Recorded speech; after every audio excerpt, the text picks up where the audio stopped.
Radius gauges. Yes.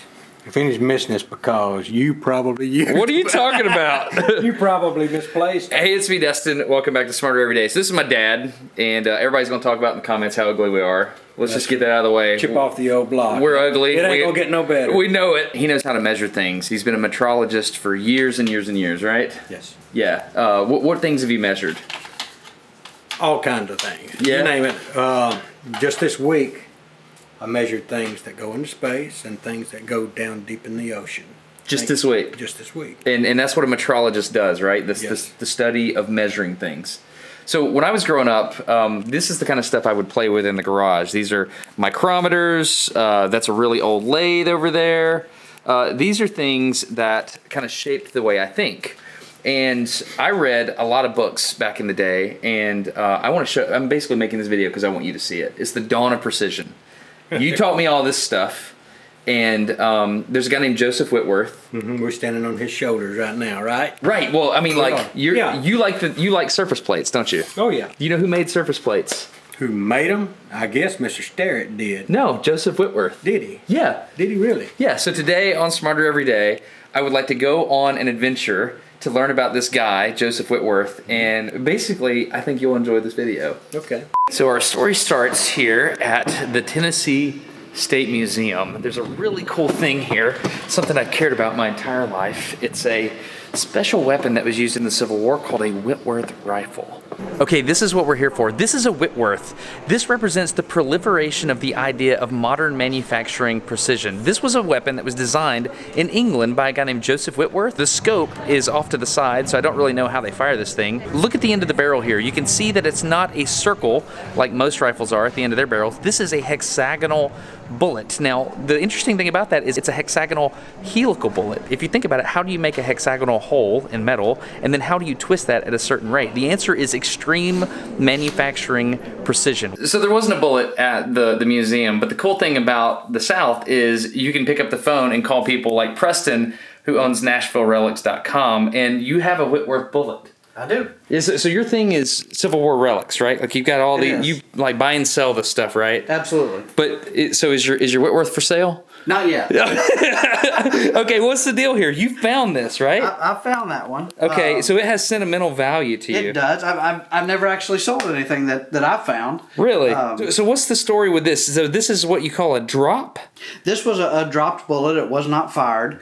It was found along the second day's battle lines at the Battle of Nashville.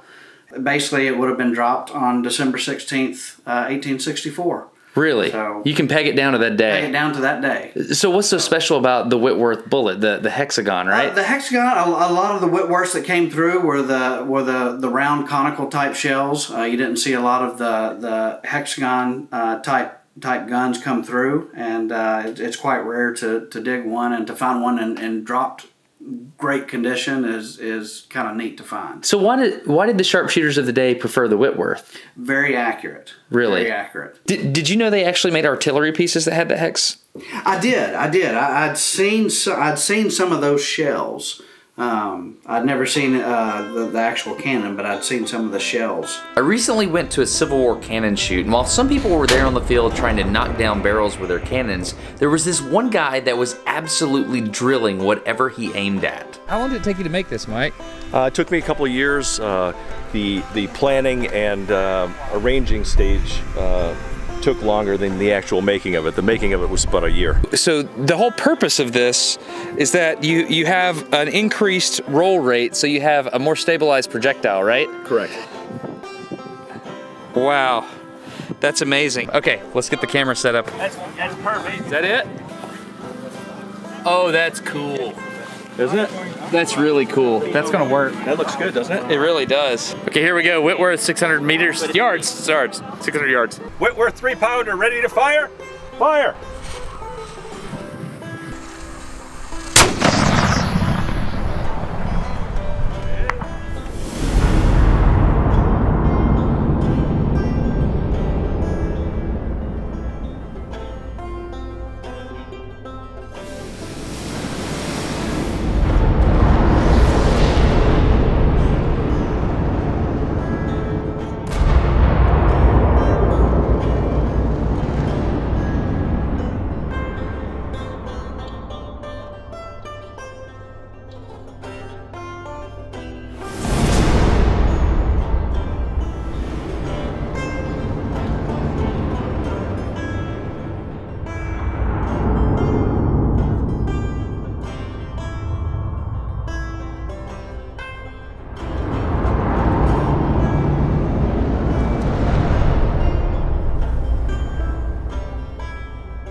Did you hit it? Yeah, I hit, looks like I skimmed the bullseye at about 9 o'clock. Really? Oh, holy cow, dude. We're talking about 600 yards? Yes. That's insane. So here it is right here. Oh, man. Look at how my goodness. look at how aggressive that rotation is. Wow. Each one of those lands represents 60 degrees of rotation. So what we can do is we can go back and we figure out where one is in polar coordinates, and then as it rotates, we can actually calculate the roll rate and the distance, and we can calculate the distance or the muzzle velocity based on the length of the round itself. Whitworth was an engineer. He developed a lot of machining, unique machining abilities, you know, to make flat planes, to measure to millionth of an inch. Those were all original things that Whitworth engineered. A millionth of an inch. To show how this might work, let's look at this.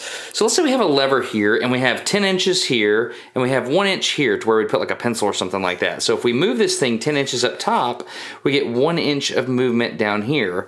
But what if we add another lever to this, exactly like that one? It's got a 10 inch fulcrum distance there. 1 inch of movement. Down here in the middle, that's 100 thousandths of an inch of movement. Down here at the bottom, it's barely even moving. That's 10 thousandths of an inch. We have to zoom in so you can even see it. Okay, it's one thing to understand these principles. It's quite another to actually incorporate them into the machinery of the day. That's the magic of what Whitworth did. And to explain how he did it, I'm going to kick it over to a buddy of mine named Will. He has a YouTube channel called Machine Thinking. He actually went to the UK and shows exactly what Whitworth did to kick precision manufacturing into high gear.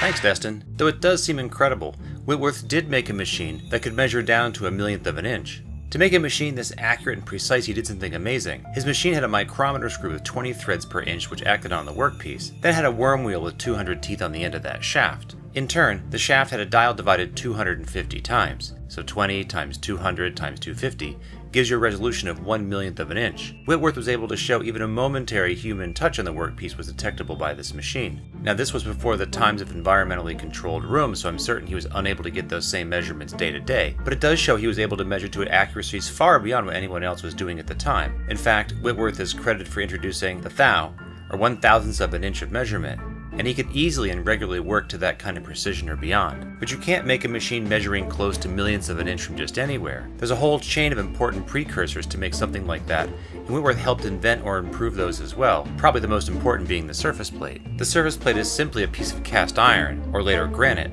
which is incredibly flat and serves as your reference for all precision. Whitworth helped popularize a method for making surface plates by scraping and lapping 3 pieces of cast iron together. The only plane that is common between 3 or more surfaces has to be one that is practically perfectly flat, and it's from those flat surface plates that Whitworth could transfer that precision into other tools or machines, like his millionth of an inch machine, or cannons or rifles, and was able to help the world make precision a commodity like it is today. All the precision and accuracy in the world can be traced back to flat plates like the one that Whitworth made. It's not initially intuitive, but even those precise hexagonal bores have their origins back in Whitworth's machines and tools, which got their precision and accuracy from his surface plates. The amazing accuracy of his cannons and rifles are just the end product of a very long chain of precision. But Whitworth didn't keep all of this technology to himself. He eventually founded his own company, and he made precision machine tools for the industries that were starting to boom thanks to this new level of precision. Whenever you have new kinds of precision and accuracy available to manufacturers, it enables new kinds of things to be made, and products start to get cheaper. If you're ever eating a fresh strawberry in New York City in January, you have Whitworth partly to thank for that.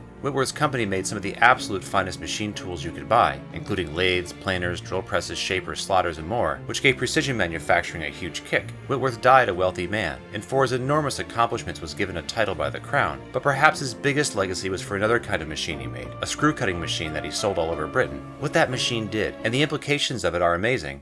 If you want to learn more about precision manufacturing, go check out Will's channel, Machine Thinking. Think about how important this stuff is. He's got some more videos coming about Whitworth and precision manufacturing, but this is important. Like, Whitworth was the first person to standardize threaded fasteners, like threads per inch. He did that. It's called the British Standard Whitworth. Imagine going to a bolt bin here and trying to get a bolt, but nothing is standardized. He fixed that back in the 1840s. So do me a favor and look around you and see what's within arm's reach. If there's something something made by humans around you, chances are there's a threaded fastener in it. So leave a comment down in the video as to what that thing is. Chances are it's a small fine thread machine screw, if I had to guess.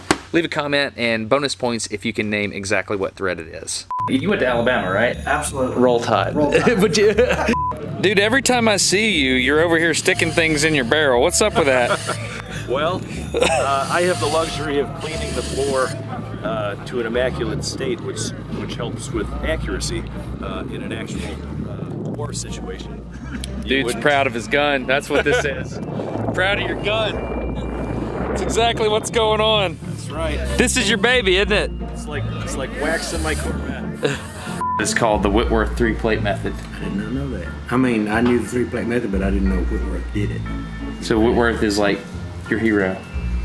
Yeah. Yeah, he is.